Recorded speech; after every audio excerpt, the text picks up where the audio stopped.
Hi అండి. నేను ఇప్పుడు మామిడికాయ చేపలో చేస్తున్నానండి. ఇగో చేపలు తీసుకున్నాను నేను. ఇవన్నీ కవళ్ళు అంటాం కదా అవి. అలాగే ఇందులో మామిడికాయ ముక్కలు, ఉల్లిపాయ ముక్కలు, పచ్చిమిర్చి, అలాగే సరిపడా కారం. పచ్చిమిర్చి ఎక్కువ వేసాను కదండి, కొంచెం కారం తక్కువ వేస్తున్నాను నేను. పసుపు, ఆయిల్, సరిపడా ఉప్పు వేసేస్తున్నానండి నేను. అండి ఇదంతా ఇలా కలిపేసుకోవడమే. చేప ముక్కలు ఇవిని చిటికలో అయిపోతుందండి. ఇలా కర్రీ చాలా బాగుంటుంది ఇలా కలిపి చేసుకుంటే.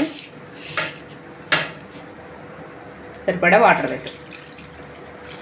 అంతేనండి, స్టవ్ మీద పెట్టేస్తున్నాను నేను. కొద్దిగా కరివేపాకు రెమ్మ వేస్తాను. ఇదిగోండి నేను అన్నీ వేసాను. ఇది ఉడకటం మొదలైందండి. తర్వాత చూద్దామండి ఉడికే కానీ. మూత పెట్టండి. ఇదిగోండి చేపలు మామిడికాయ కూర ఇప్పుడు వచ్చిందని కొద్దిగా కొత్తిమీర వేస్తున్నాను నేను. అంతేనండి, అయిపోయింది. సింపుల్ అండి, చాలా సింపుల్గా త్వరగా అయిపోతుంది. 10 నిమిషాలు 20 పావు గంటలో కర్రీ రెడీ అయిపోతుంది. కానీ టేస్ట్ అయితే చాలా బాగుంటుంది. సూపర్ ఉంటుందండి కర్రీ. అంతేనండి, కర్రీ రెడీ అయిపోయిందండి. మామిడికాయ చేపలు కర్రీ.